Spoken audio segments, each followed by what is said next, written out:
Од одговорот на прашањето каква цел има тоа што го правиме, живеејќи во црквата, зависи дали ни е исправен или не животот воопшто.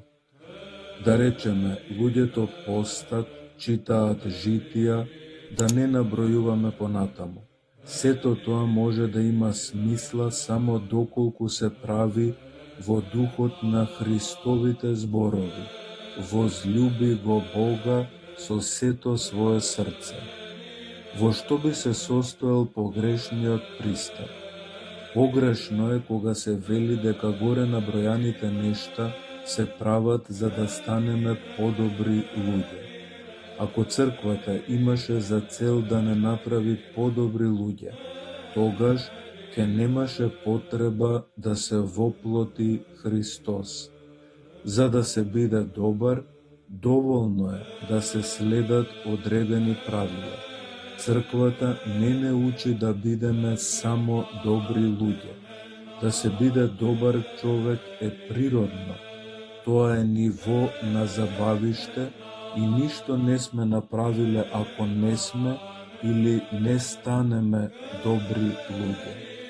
Црквата не учи да го обожиме собственото постоење. Во тоа се состои разликата помеѓу црквата и религијата. Религијата ги учи луѓето да прават ритуали, понекогаш и непотребни.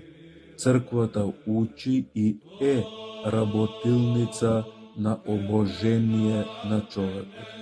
Од тука постојат луѓе кои ќе завршат некакви надворешни ритуали, а потоа остануваат истите, како никогаш да не го запознале Христа. Таквите мислат дека се блиску до Бога, а во состојба се да го уништат човекот.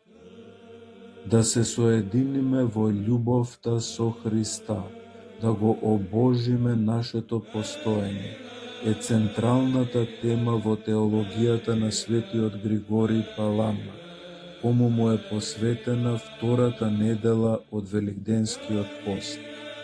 Светиот Григорий Палама го употребува терминот кој ги распарува ушите на современиот отуѓен човек.